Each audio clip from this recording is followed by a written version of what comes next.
Kwa kanyo ni penjo pod medo nyuolore ewi ringre manyien mane oyud e gwenge ma Binzaro miyudo machiegni gi bungu ma Shakahola. Magi biro e kinde ma migawo mar arita oyango ni ji maromo 4 oresi e dala moro e gweng'no ka chich moro nitiere ni nodin negi kanyo gi jal moro matayo chenro mag puonj mag din mag miriambo. E gweng' ma Binzaro mayudore yo Shakahola e kaunti ma Kilifi, liete mamoko 4 nyoyudi machiegni kama ringre ji maromo 400 ne okuny higni 2 mokalo, mago ma itudo kod dinde moko e gwengego mawachore ni osebedo kawuondo oganda.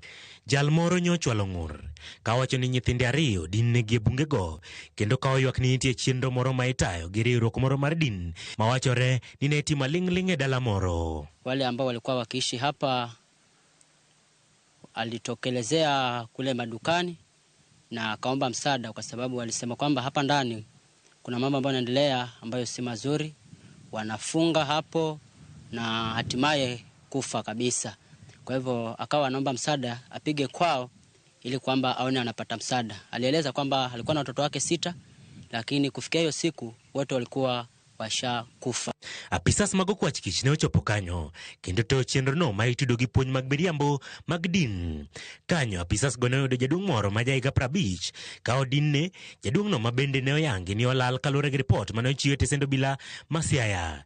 Kanyo bende ne oyudo jaode ma ja higa 40, miyo machielo ma ja higa 40 kod nyako ma ja higa 19. Ndo nilipata kuna wamama 3 na baba mmoja.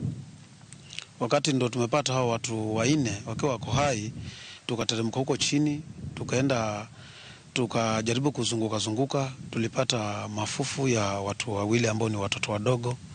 Alafu tukapata kuna mzee mmoja alikuwa amefichwa kichakani. Tulichukua panga, tukakatakata ndo tukatoa yule mtu alikuwa amefariki. Kanyo bende choke 2 mag wich kachiel kod ringre jal moro mapok oyangi ma osechako kethore ne oyudi kendo ne ochwalgi e kar kano ringre ma Malindi sub county kama ibiro timnegi nonro mar yangogi.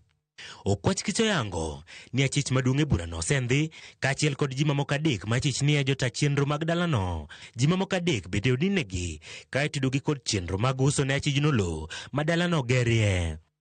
Okwach kich wacho ni nonro sechako timore e dalano ka giwacho ni gipo jogweng' manyo kao ting' mar chiwo ripot makamano.